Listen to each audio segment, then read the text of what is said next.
हूं कि इस छोटे से कार्यकर्ता को मथुरा की धरती पे आपने इतना प्यार दिया, और मैं आपको आज जुबान देता हूं आपकी इस पगड़ी का मान रखते हुए, इस ताज का मान रखते हुए कि पूरे के अंदर समाज पे कहीं भी शोषण होगा, पूरे देश के अंदर भारत के संविधान को बचाने की कहीं भी लड़ाई आएगी, तो अभिषेक सबसे पहले आपको खड़ा नजर आएगा। आपके मान सम्मान स्वाभिमान से, आपके मान सम्मान स्वाभिमान से किसी भी कीमत पे समझौता नहीं होने दिया जाएगा। अगर बात आक्रामक तरीके से लड़ने की आएगी तब भी हम तैयार हैं, अगर बात पढ़ाई से लड़ने की आएगी तब भी हम लोग तैयार हैं, और अगर बात तलवारों से लड़ने की आएगी तब भी हम लोग तैयार हैं। हम लोग किसी भी परिस्थिति में पीछे हटने वाले। पहले इस समाज के अंदर कोई राजनीति के राह को भी नहीं जानता था। आज बेशक इस समाज से आने वाला कोई भी व्यक्ति अपने आप को राजनीतिक धुरंधर मानता हो, अपने आप को राजनीतिक तुर्रखा मानता हो, लेकिन अगर इसकी जड़, इसकी नींव रखने वाला कोई शख्स था तो वो शख्स था मान्यवर कांशीराम साहब। और इस बात को डंके की चोट पे कहूंगा कि मान्यवर कांशीराम साहब के बाद साहब का जो आंदोलन था वो आंदोलन पतन की ओर जा रहा है। आपके सामने इस पगड़ी का, इस ताज का मान रखते हुए आपको विश्वास दिलाता हूं कि मान्यवर कांशीराम साहब का जो सामाजिक परिवर्तन का आंदोलन था, उस आंदोलन को हम लोग पुनः जिंदा करेंगे। और इस पूरे देश के अंदर मैं आपसे भी फिर निवेदन करता हूं कि पार्टी संगठन की कट्टरपंथी छोड़ के आज आपके पास समय के सामाजिक परिवर्तन के झंडे को उठाइए और एकजुटता बनाने का प्रयास कीजिए, क्योंकि जब तक सामाजिक परिवर्तन नहीं होगा तब तक हम लोग राजनीतिक परिवर्तन नहीं कर सकते हैं। बाबा साहेब अम्बेडकर ने कहा कि शिक्षा शेरनी का वो दूध है जो पिएगा वो दहाड़ेगा। आपके बाप बाबा साहेब अम्बेडकर ने, जो लोग आपको घोड़ी पर नहीं चढ़ने देते थे, जो लोग आपके पुरखों को सम्मान से खाट पर नहीं बैठने देते थे, उन लोगों के सर पे बैठकर बाबा साहेब अम्बेडकर ने भारत के संविधान को बनाया।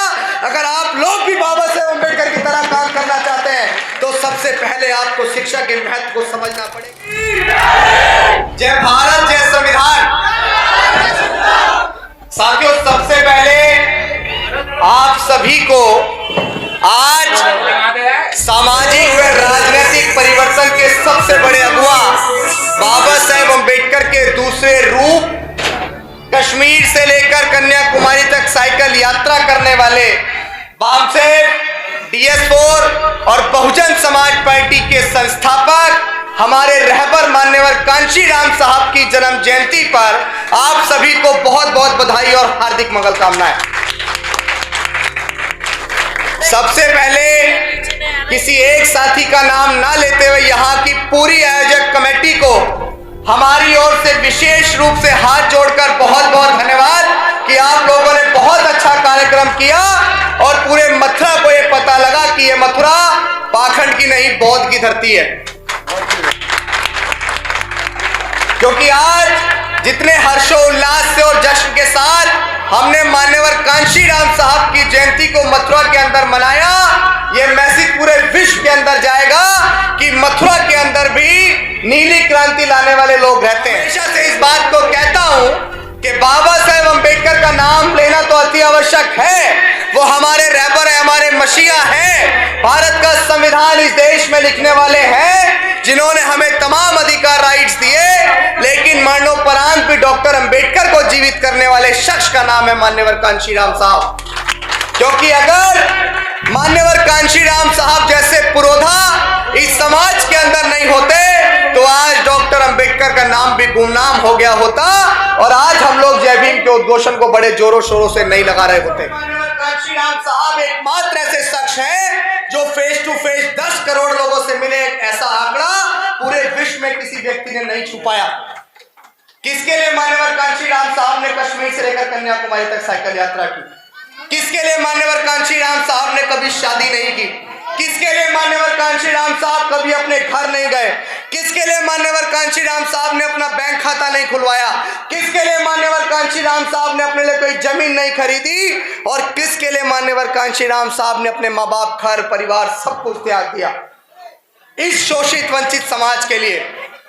इस देश में जब कोई राजनीति का राह भी नहीं जानता था, वो SC, ST, OBC माइनॉरिटी समाज के लोग जिसको आज हम लोग जाटव वाल्मीकि कोरी कुर्मी पासी धोबी धानु कहीर गडरिया गुजर जाट नाई यादव तेली कुमार महार डोम पटेल के नाम से जानते हैं। अगर उस समाज के अंदर राजनीतिक चेतना जगाने वाला कोई शख्स है तो वो शख्स है मान्यवर कांशीराम साहब, वरना इससे पहले इस समाज के अंदर कोई राजनीति के राह को भी नहीं जानता था।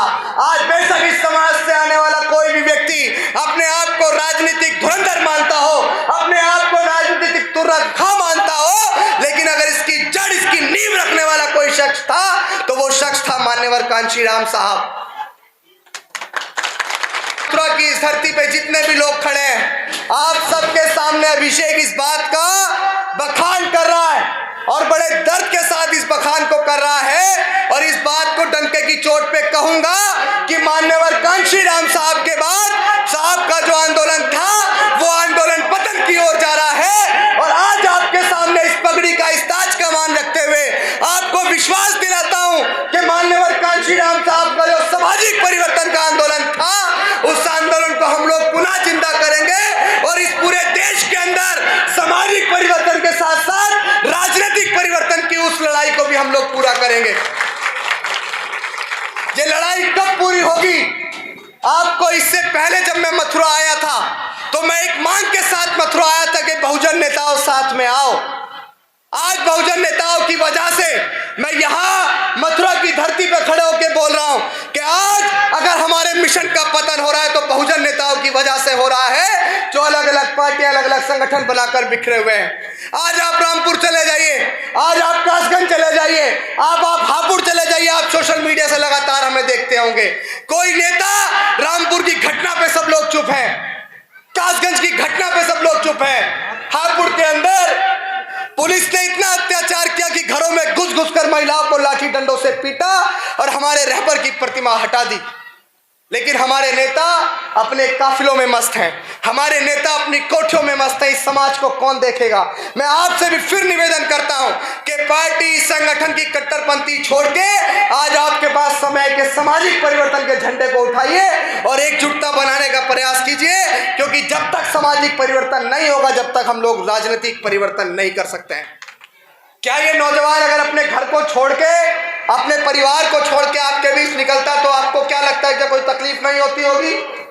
क्या ये मिशन वर्तमान समय में मैं आपको यकीन दिलाना चाहता हूं कि ये जो मूवमेंट है, जो मिशन है, जो मान्यवर कांशीराम साहब फूले शाहू पेरियार ललई का है, अंबेडकर का है, वो मिशन आज वर्तमान समय में तलवार की नंगी धार पर चलने के बराबर है। बहुत सारे लोगों से लड़ना पड़ता है, विरोधियों से लड़ना पड़ता है, सरकारी तंत्र से लड़ना पड़ता है, मुकदमे हो जाएंगे, लाठियां लग जाएंगी, जब भी निकलना पड़ता है।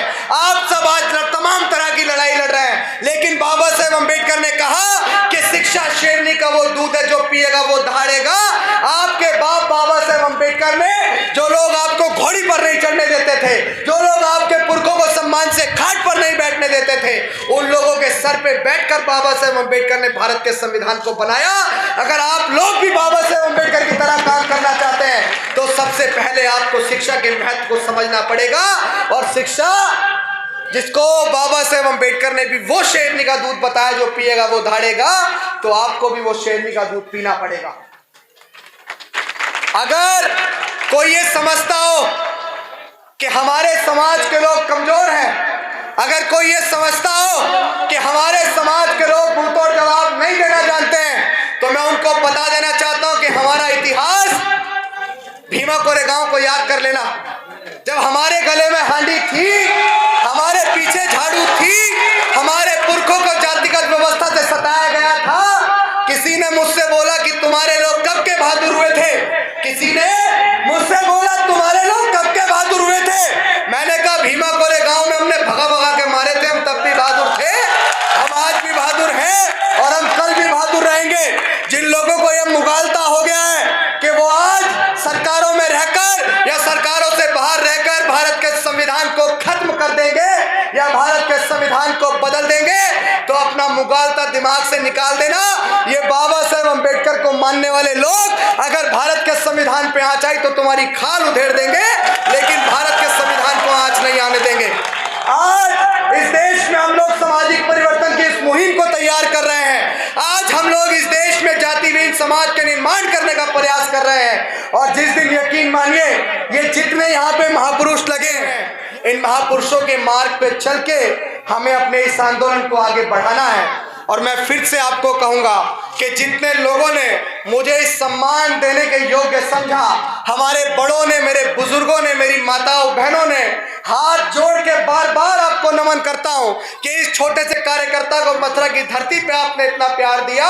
और मैं आपको आज जुबान देता हूं, आपकी इस पगड़ी का मान रखते हुए, इस ताज का मान रखते हुए कि पूरे के अंदर समाज पे कहीं भी शोषण होगा, पूरे देश के अंदर भारत के संविधान को बचाने की कहीं भी लड़ाई आएगी, तो अभिषेक सबसे पहले आपको खड़ा नजर आएगा। आपके मान सम्मान स्वाभिमान से, आपके मान सम्मान स्वाभिमान से किसी भी कीमत पे समझौता नहीं होने दिया जाएगा। अगर बात आक्रामक तरीके से लड़ने की आएगी तब भी हम तैयार हैं, अगर बात पढ़ाई से लड़ने की आएगी तब भी हम लोग तैयार हैं, और अगर बात तलवारों से लड़ने की आएगी तब भी हम लोग तैयार हैं। हम लोग किसी भी परिस्थिति में पीछे हटने वाले नहीं हैं, क्योंकि अगर इस देश में भारत का संविधान स्थापित है तभी हमें सारे राइट अधिकार हैं, और अगर भारत का संविधान नहीं है तो फिर से गले में हांडी होगी, फिर से पीछे झाड़ू होगी, हमें पढ़ने का अधिकार नहीं होगा, सुबह शाम घर से बाहर निकलने का अधिकार नहीं होगा, हमारी माओ बहनों को किसी एक जाति वालों के सामने से सर पे जूते चप्पल लेके गुजरना पड़ेगा। तो अगर वो व्यवस्था दोबारा आएगी तो हम नहीं चाहते कि वो व्यवस्था आए। उस व्यवस्था को खत्म करने के लिए अगर गर्दन भी कटानी पड़ी तो हम लोग संकोच नहीं करेंगे। अखिल भारतीय समता फाउंडेशन जनपद मथुरा, जिन्होंने इतना भव्य कार्यक्रम किया, मैं आपका भी बहुत बहुत धन्यवाद करना चाहूंगा। इनके तमाम पदाधिकारी गण जिन्होंने बहुजन जागृति यात्रा का आयोजन किया और इतना भव्य प्रोग्राम किया,